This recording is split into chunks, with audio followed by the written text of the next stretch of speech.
بسم اللہ الرحمن الرحیم۔ السلام علیکم ناظرین، ویلکم ٹو مائی چینل خواب اور تعبیر۔ ناظرین، خواب اور تعبیر کے اس چینل میں حکایات کے سلسلے میں آج جو حکایت میں پیش کروں گی وہ ہے اعجاز کی فراست۔ آدمی کی خوبیاں ہی بعض اوقات اس کی دشمن بن جاتی ہیں۔ اعجاز کی ذہانت، دیانت و امانت اور اپنے آقا کے ساتھ وابستگی، کامل فرمانبرداری ایسے اعمال تھے جنہوں نے تمام ارکان دولت کو اس کا دشمن بنا دیا تھا۔ اعجاز کے خلاف ان لوگوں کے دلوں میں کدورت، بغض اور حسد کا مادہ روز بروز بڑھتا ہی جا رہا تھا۔ ادھر سلطان کا لطف و کرم اور جور و سخا اعجاز کے حق میں بڑھ رہا تھا۔ ایک دن بد باطن عمرا نے بادشاہ سے عرض کی، ہم غلاموں کی ناقص عقل میں یہ بات نہیں آ رہی کہ آپ ایک معمولی غلام اعجاز کے عقل و بصیرت پر کیوں یقین رکھتے ہیں؟ ایک ہی صف میں کھڑے ہو گئے محمود و اعجاز، نہ کوئی بندہ رہا نہ کوئی بندہ نواز۔ سلطان نے اس وقت کوئی جواب نہ دیا اور مسلسل اس معاملے میں خاموش رہا۔ چند دنوں بعد دربار کے ان حاسد عمرا کے ساتھ لے کر جنگل اور پہاڑوں کی طرف نکلا۔ کوسوں میل دور ایک قافلہ پڑاؤ ڈالے ہوئے تھا۔ سلطان نے ایک امیر کو حکم دیا، گھوڑے پر تیزی سے جاؤ اور قافلے والوں سے پوچھو کہاں سے آئے ہو۔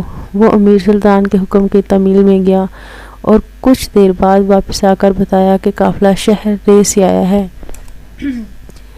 سلطان نے پوچھا، قافلے والوں کی منزل مقصود کیا ہے؟ اس کا جواب امیر نہ دے سکا۔ سلطان نے دوسرے امیر سے کہا، اب تم جاؤ اور پوچھو کہ کارواں کدھر جائے گا۔ دوسرا امیر جواب لایا کہ ان کا ارادہ یمن کا ہے۔ بادشاہ نے اس کے سے پوچھا کہ ان کا ساز و سامان کیا ہے۔ اس بات کا جواب وہ نہ دے سکا۔ وزیر حیران ہوا کہ یہ تو اسے نے معلوم ہی نہیں کیا۔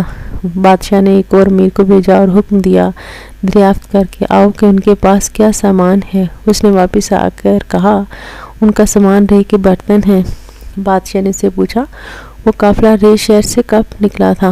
وہ امیر اس سوال کا جواب دینے سے عاجز رہا۔ بادشاہ نے ایک اور وزیر کو بھیجا تاکہ وہ معلوم کرے انہوں نے سفر کب شروع کیا تھا۔ اس نے واپس آ کر بتایا کہ 7ویں رجب کو یہ قافلہ رے سے روانہ ہوا، اور ساتھ ہی بادشاہ نے یہ بھی پوچھا، رے شہر میں اشیاء کا بھاؤ کیا ہے؟ وہ سلطان کے سوال کا جواب دینے سے عاجز رہا۔ اس طرح بادشاہ نے 30 سرداروں کو بھیجا اور ایک ایک سوال دریافت کیا۔ ان میں سے ہر ایک نے اسی ایک ہی سوال کا جواب معلوم کیا اور واپس آ گیا۔ غرض سب امیر ناقص العقل اور پریشان ذہن ثابت ہوئے۔ قافلے والوں کا پورا حال کسی نے جاننے کی زحمت نہ گوارا کی۔ اس مشاہدے کے بعد سلطان نے ان سے بدظن عمرا سے کہا، تم لوگ اعجاز پر اعتراض کرتے ہوئے اتنا منظور نظر کیوں ہے؟ سلطان نے ان پر ایک معنی خیز نظر ڈالی اور کہا، میں تم سے پہلے اعجاز کا امتحان لے چکا ہوں۔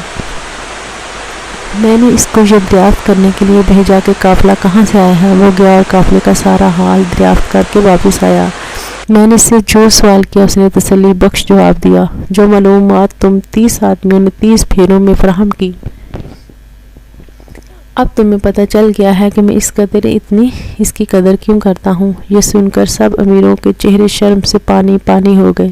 انہوں نے اپنی گستاخی کی معافی چاہتے ہوئے کہا، بے شک ہم اعجاز کی برابری نہیں کر سکتے۔ اعجاز کی فراست، قابلیت، ذہانت خدا داد تھی۔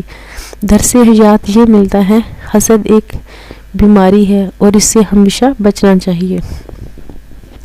ناظرین، آج کی حکایت کے ساتھ میں آپ سے اجازت چاہوں گی، اور اس سے پہلے میں آپ سے ایک ریکویسٹ کروں گی کہ اگر آپ کو میری ویڈیوز پسند آ رہی ہیں تو پلیز میرے چینل کو سبسکرائب کیجیے گا اور ویڈیو کے نیچے لائک کے آپشن کو کلک کر کے اپنی پسندیدگی کا اظہار کیجیے گا تاکہ میں اس نیک کام کو جاری رکھ سکوں۔ بہت شکریہ۔